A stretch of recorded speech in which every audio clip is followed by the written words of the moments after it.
Good morning, Carmel. I'm Erin Risley. It's 8:02. Friday, September 15th, there will be a theater crew mixer. It's a super casual event, and anyone interested in participating in crew this year for theater can come.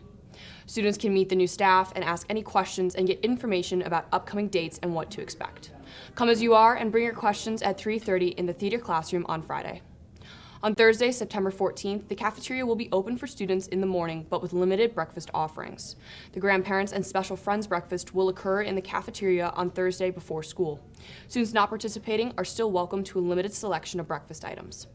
Up next, we have a video with Father Christian on tomorrow's Grandparents and Special Friends Day Mass, followed by a video on sports injuries featuring Kyle Paris. Good morning, Carmel. I'm here with Harley and Delaney, and we want to talk a little bit about the all-school Mass tomorrow, which is also the occasion of grandparents and special friends. And this is a unique and awesome Carmel opportunity for juniors and seniors to invite their grandparents to come and visit Carmel and to join us for liturgy. And I wanted to ask Harley and Delaney to share their thoughts about this occasion and why this is important. Yeah, so for me, last year both of my grandma and grandpa came to the Mass last year and came to the breakfast, and it's really kind of a special opportunity, especially if you don't get to see your grandparents a lot. It's kind of that opportunity to bond with them a little bit, and just kind of, it's a good way to start your morning, I think. Mm-hmm. Yeah, Mass is something that I always really look forward to at Carmel, and I'm excited to share that with my grandparents and show them how we do it here at Carmel and just get back at Mass with my community. And I'm really excited too, and am looking forward to meeting the grandparents, mentors, or special friends of our juniors and seniors tomorrow. And I also realize too, for some who may have lost a grandparent or loved one, that certainly different emotions might surface. But I just want you to know too that please be assured of the prayers, love, and support of the community. And also take this time and opportunity to think of them as we pray together, because in the Eucharist, our loved ones who are with God are especially close to us.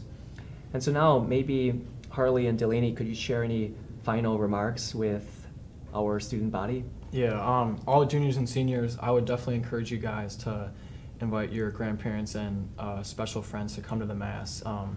It's a really great opportunity, and I feel blessed that I was able to attend last year and that I can go again this year.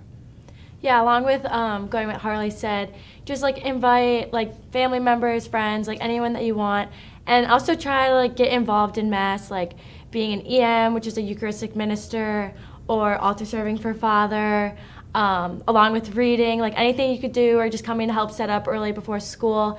We always really appreciate it, but it's a lot of fun and helps you get involved in Mass and get into it a little bit more. Thanks, Delaney and Harley.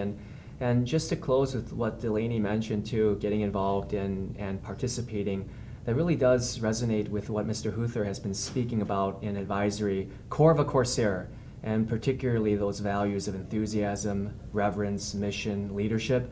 So we look forward to seeing you tomorrow at Mass with that enthusiasm and reverence, and please be assured of my prayers. Thanks, Carmel.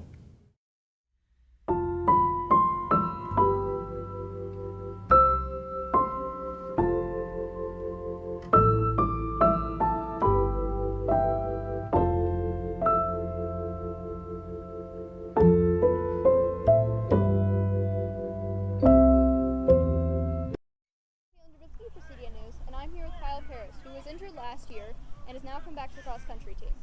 So, what was your injury? So, summer going into sophomore year, coming off a huge soccer background, I decided I wanted to do cross-country. So I decided to run a lot, and I overtrained, and I went to the doctor, and I realized that I fractured a growth plate in my hip. That's rough. Yeah. When did the injury happen? So it was around the first week of official practice for cross-country. And so I was really bummed because after the injury, I realized that I wasn't going to be able to run for the rest of the season.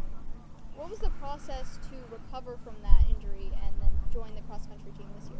After my injury, I was on crutches for around 3-ish weeks, which was pretty rough, especially because it was the start of school.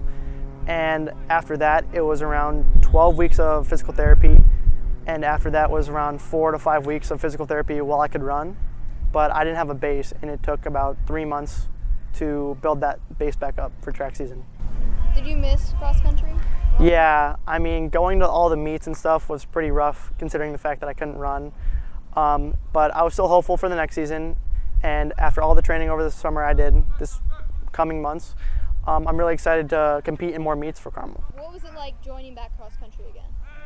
Yeah, it was really good to get back with the friends that I made last year, even though I wasn't able to compete. Still made a lot of friends, and it was really good to run with them over the summer, and it gave me a lot of hope for this season. And especially with my coach, shout out Coach Alford.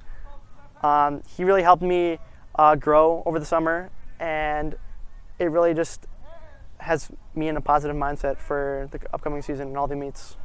How have you been doing in cross country since you came back? I've been doing really well. I think that I progressed a lot since June and July, and I'm really excited to show my skills that I've improved on over the summer in future meets. So when's your next meet? So our next meet is going to be at Warren, the 16th. It's a Saturday. You guys can come show your support, and we'd love to see you there. For CDN News, I'm Caitlin Dubinsky. I like white and red. Every Wednesday, the Spanish Language Club will have a lunch table for Spanish conversation practice. Simply sit at the table and strike up a conversation. A sheet with conversation starters will be provided. All levels of Spanish are welcome, but they will only be speaking in Spanish. Students, faculty, and staff are welcome to attend. And that's all we have for today. I'm Erin Risley. Have a wild Wednesday, Carmel.